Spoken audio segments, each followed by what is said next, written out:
name is Sarah, and for today we are going to talk about the topic sports funding should be for all and not just the elite. Along with my other two teammates, we are going to present three arguments in the given topic. In recent years, there has been an increasing rivalry between elite athletes and the rising number of nations taking part in high caliber sports events like the Olympic Games.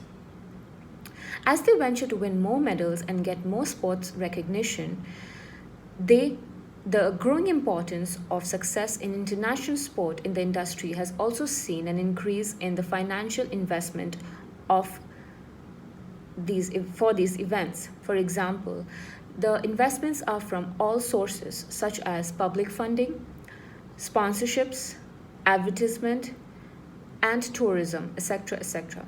It could be suggested that those nations which have a bigger scale of financial investments are doing much better and dominating in getting more recognition for sports events in comparison to the countries which have a smaller scale of investments. Examples for these could be America, Russia, and China, which are having a higher number of medal rankings in the Olympic Games compared to countries like Kenya and Jamaica, which only have a smaller section of investment plus and they only focus in a smaller section of sports games. In the context of sports development, they have been divided into four key aspects: grassroots participation, high performance sports, hosting sports events, and the delivery of effective operational strategies. All of them in need of objective and sufficient funding to achieve the satisfactory results. Identifying the importance of each suggests a major drift in the sporting structure of a country. As it has been recognized that medal numbers are the result of the production of a more strategic sporting system.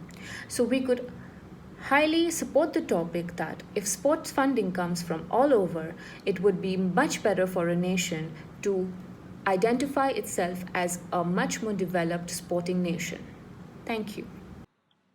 Hello, my name is Anchal Bhagwan Kitwani and I'll be talking about the second argument of this debate, that is, sport funding should be for all, not just the elite.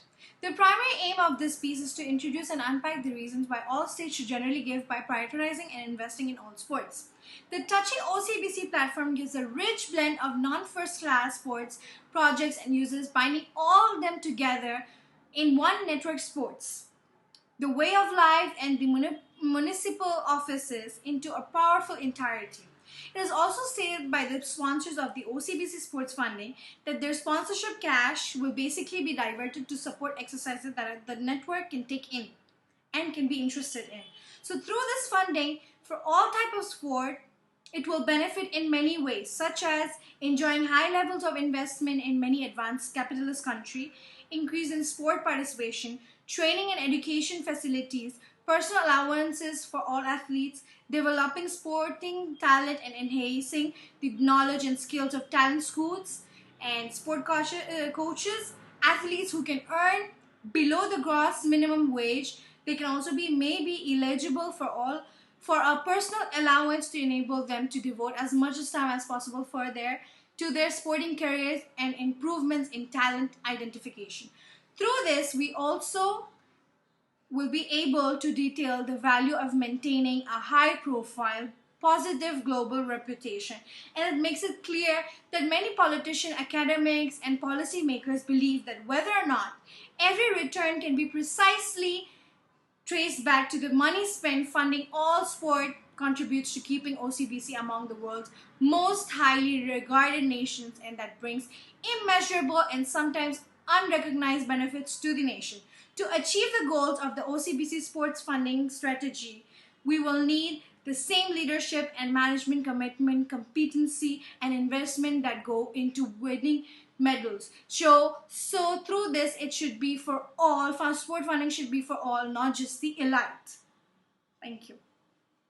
Hello, my name is Tai Xiaolong. Encourage family bonding and charities, and as government builds hubs like stadium to attract national games like Olympics and the elites. It also helps to encourage family bonding and charities. OCBC deal in cake on Monday morning is in excess of $50 million. The 15 years contract will see OCBC own naming rights to multi-purpose indoor arena, Equity Central, the National Stadium Club launch at the north and south wings of the National Stadium, and the VIP lounge in the Singapore Indoor Stadium. His historic partnership is a natural extension of OCBC Group's strong community ties. It has been the community partner of the Singapore Children's Society since 2004, donating $5 million in total to help children and youngs from disadvantaged families. Government provide a stadium as a view for charity.